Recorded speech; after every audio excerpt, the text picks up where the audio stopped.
Welcome back to Movie Recapped. Today I will show you a crime, drama, mystery film from 2016, titled Manhattan Night. Spoilers ahead. Watch out and take care.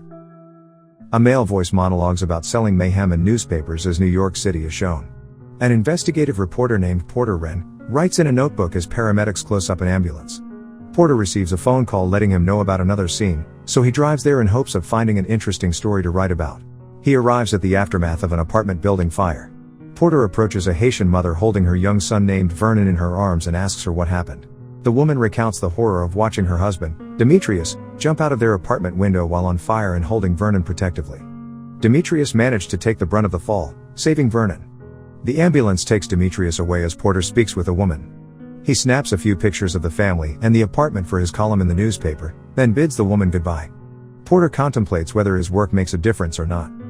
Porter calls his wife, Lisa, as he drives home. She reminds him of chores that need to be done and to remember to have his tuxedo ready for a fancy work function. It's in Porter's best interest to attend or otherwise, the newspaper may cut his column. Later that evening, Porter drinks alone at the bar of his fancy work function. He notices an extremely attractive woman who is also alone. She comes over, introducing herself to be Caroline Crowley, and says she recognizes him from his newspaper column. Caroline mentions that she enjoys his writing. She also mentions that her boyfriend, Charlie, works for the bank that just bought the newspaper Porter works for. Porter jokes that they're all now owned by Mr. Hobbs, the owner of the bank. Porter appears to enjoy their conversation but suddenly asks Caroline if she has an ulterior motive. Caroline says she can't explain her situation right now because it's too complicated, but Porter is welcomed back to her apartment to continue their conversation. Porter asks her if this is about her husband's death, but before Caroline can answer him, an older woman interrupts them and tells Porter that Mr. Hobbs would like to see him. Porter excuses himself from Caroline and follows the older woman through the crowd. Porter is briefly introduced, but Mr. Hobbs doesn't speak with him. Porter is quickly dismissed, and he spots Caroline leaving. He catches her at the exit and asks if the invitation to go back to her place still stands, and she says yes, so they leave together. Porter and Caroline ride in a taxi back to her apartment. After they enter the room, Caroline hands Porter a couple of thick envelopes. Porter opens the envelopes while Caroline makes them drinks and pulls out photos of a man lying in the rubble of a demolished building surrounded by small pieces of jade. The man in the pictures is Caroline's late husband, Simon Crowley. Porter reads the police report aloud as Caroline hands him a drink. Porter holds up a baggie containing the pieces of jade from the crime scene. He reads that the police couldn't figure out how Simon managed to enter the building before it was demolished, for it was surrounded by a locked fence. They also could not identify Simon's cause of death due to the bulldozers and rats that destroyed his body further. Caroline claims she is just as stumped as the police. After Porter reads the police report, Caroline shows him some books written about Simon. Porter flips through them, landing on an article where an interviewer describes Simon as not a nice person, but a great filmmaker. Porter is at a loss, so he leaves. He rides back to his secluded home, which he describes as his safe haven. He doesn't take any of the horrible things he witnesses home with him. Porter tiredly enters his home and goes to sleep. The next morning, Porter's young daughter, Sally, jumps onto her father, who is lying in bed while on the phone. He listens as his boss tells him about another job. Lisa and their son, Tommy, enter the bedroom and tell Porter good morning. Lisa holds up today's newspaper, open to Porter's column about the tragic apartment fire and death of Demetrius. At this moment, the family's babysitter, Josephine, enters the bedroom and tells the two kids to get dressed. Lisa and Josephine wrangle Sally and Tommy out of the room while Porter sleepily sits up in bed. Lisa mentions that she'll be working late at the hospital tomorrow night, so she can't attend their dinner. Porter complains that he doesn't want to go without her and that they've rescheduled too many times. Lisa kindly reminds him to get dressed for work and kisses him goodbye. Porter arrives at his office and searches online for articles about Simon Crowley's death. He digs a phone number out of his wallet and calls it, but receives no answer. Porter unwraps a candy from his desk and reads the comic printed on the wrapper. Deciding to call Caroline, Porter speaks with her over the phone, and she invites him over. Porter goes over to her apartment and listens as Caroline explains how she moved from LA to New York. She recounts how she met Simon at a bar one evening. After talking for a few hours, Simon proposed to Caroline. She accepted his proposal that night, and the next day he sent her an engagement ring and a flash drive containing a video of his wedding vows.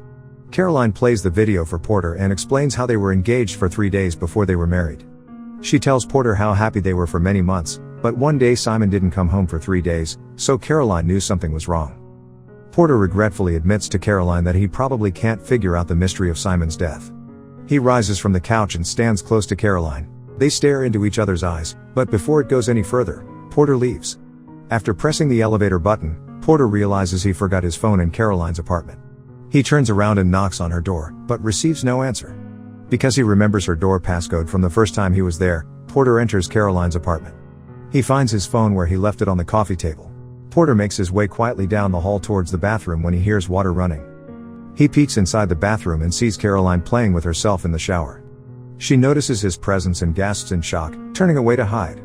Porter profusely apologizes while backing away. Caroline wraps herself in a towel and follows him into the hallway where she flirts with him. She teasingly drops her towel, and Porter pushes her up against the bathroom wall, kissing her passionately. He turns Caroline around to face the wall and makes love with her. After they finish, Porter leaves, taking the envelopes containing Simon's files. He returns home to find Lisa giving their kids a bath. Later, Porter goes to the demolished building where Simon was found dead. He visits the building next door and asks a worker why he thinks Simon would have a key, but the worker doesn't have an answer. Afterward, Porter meets Caroline at a coffee shop for lunch. She tells Porter that Charlie wants to buy them a house in New Jersey. Caroline says that the only person she can talk to about Simon is Porter. After lunch, Caroline takes Porter to a bank and leads him into a vault. This is where she keeps all of Simon's cameras and memory cards that contain his videos. Caroline leaves Porter in the vault with the instruction to watch everything. Porter sets up the first video and sees Caroline and Simon on a couch laughing and kissing. The second video is of Simon and his friend, Billy, picking up a girl. The next is of Caroline being watched through her and Simon's apartment peephole as Simon asks her a series of personal questions. Porter receives a phone call. The man on the phone says Mr. Hobbs would like to meet with him, so Porter leaves the bank vault and attempts to hail a taxi. Porter hesitates as he notices a suspicious man watching him. He approaches the man, but the man runs away. Porter gives chase but ultimately loses him in the city. Porter gives up and continues to his meeting with Mr. Hobbs. In his office, Mr. Hobbs reveals that he knows about Porter's affair with Caroline and threatens to fire him and ruin his life if he doesn't do something for him. Mr. Hobbs says that he suspects Caroline of threatening him with the release of a video of the two of them being intimate, so Porter must steal it from her before it's distributed. That evening, Porter and Lisa talk while getting ready for bed. Porter listens to Lisa talk about a strange woman in the hospital who faked her pain. Lisa lays down in bed. As Porter pulls her to him, they start doing the business. Porter wakes up later that night and texts Caroline. After he gets access to the bank vault, he continues watching the videos one by one. The content ranges from a couple making out at a party to a man repairing an elevator. Porter goes through dozens of memory cards with no leads. He walks over to a pile of Simon's pens and picks one up. Porter realizes this pen actually has a secret camera in it, so he watches its video. He sees Simon on the floor surrounded by sleeping pills. Caroline enters their apartment and runs to Simon worriedly. She frantically calls for help when Simon won't wake up, but Simon suddenly jumps up and scares her, revealing it was just a joke. Caroline storms off in anger. Porter returns to Caroline's apartment for a drink. They chat, but their conversation quickly dies down and turns into something more intimate, causing Porter and Caroline to sleep together. Afterward, they lie in bed together and talk. Caroline reveals that she visited Lisa at the hospital, so Porter demands that she never makes contact with her again. Caroline asks Porter many intimate questions about his wife, then asks Porter if he loves her. Shortly after they leave the bed, Porter tells Caroline about Mr. Hobbs' suspicions of her. Caroline denies that she is guilty and tells Porter that she's in trouble. She tells him that she and Simon made a bet many months ago. The conditions were that Simon must hold the hand of someone about to die, and Caroline must make love with someone unexpected and record-proof. Simon hands her his pen camera, and they each head off on their respective missions. In a hotel lobby, Caroline spots Mr. Hobbs by chance. She bribes a hotel worker for his room number and then she seduces him. After she gets home, Simon takes the camera pen from Caroline without letting her watch the recording.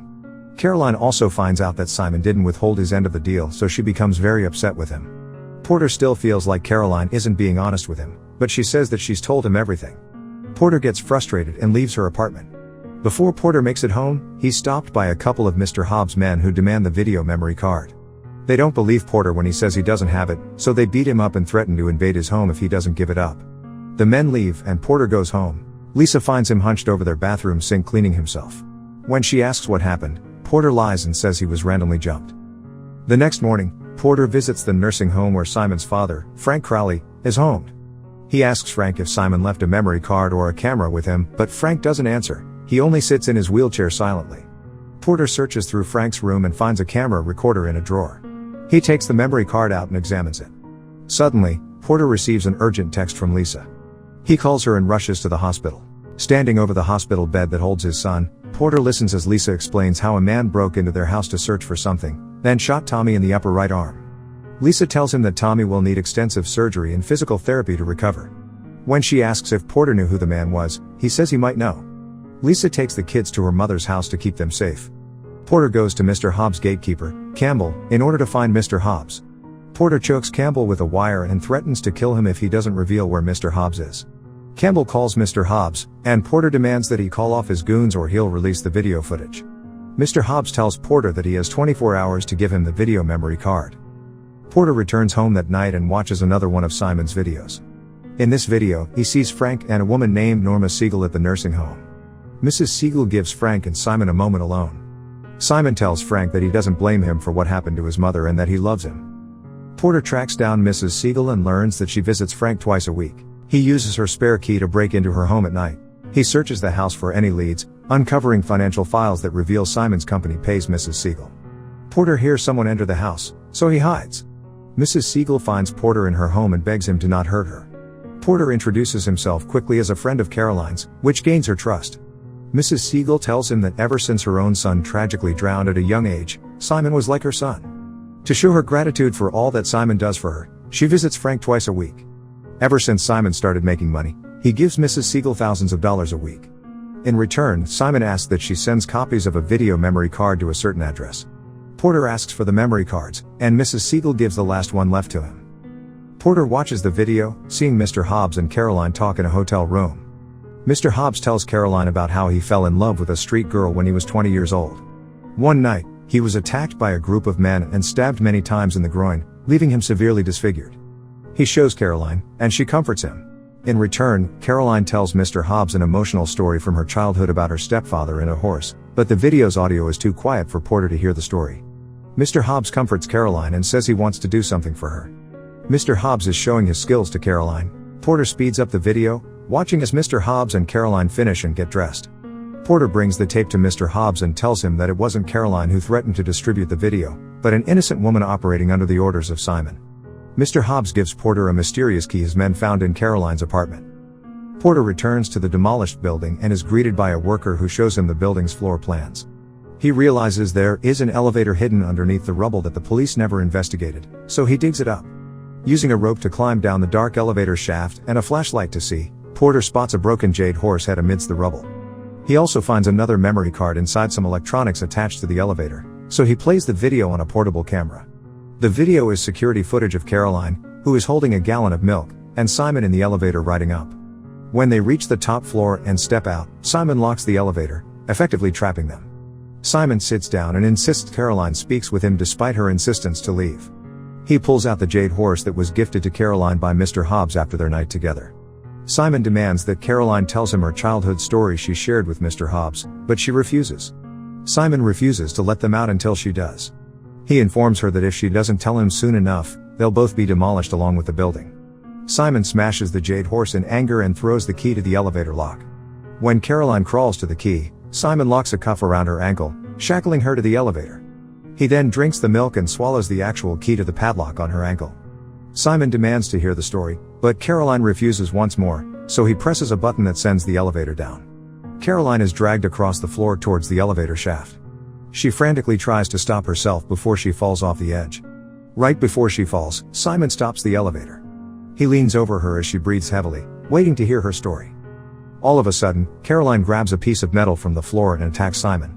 He clutches uselessly at his neck and falls to the floor.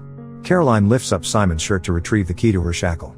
As Porter watches this unfold on video, he looks down at the key in his hand in grotesque understanding. Porter leaves the elevator shaft and walks down the street. He calls Caroline and tells her he returned the video to Mr. Hobbs. They promise to meet for breakfast the next morning to talk more. The next morning, Caroline shows Porter her engagement ring given to her by Charlie. He congratulates her, then shows her the jade horse head he found the night before. Caroline pretends to not know what it is, but when Porter tells her that whole night was recorded, she drops the act. He gives her a copy of the security footage and tells her that he has the original. He threatens to release it if Caroline ever comes near his wife or family again, and she promises she won't. He asks her if she would tell him her childhood story, so she does. She explains that when she was 9 years old, she wanted a horse. She begged her stepfather, Ron, to get her one, but he would say no and hit her while her mother did nothing to protect her. One night, Ron said if he could do whatever he wants to Caroline, then he would buy her a horse. For a week, Ron would take advantage and abuse Caroline, but she still never got a horse. She threatened to tell her mother what he was doing to her, so he promised to get her a horse tomorrow. The next day, Ron drives Caroline to a farm and shows her a horse, telling her it's hers. Caroline gets extremely excited, but before she can speak, Ron shoots the horse and kills it while Caroline watches horrified. Caroline ends her story, and Porter leaves, tenderly touching her cheek as he says goodbye. Porter never told Lisa about what happened, letting her assume the worst. He drives by Caroline's new home sometimes to see her living her new life in New Jersey with Charlie. Make sure to subscribe and turn on notifications so you can watch more videos like this. Thanks for watching.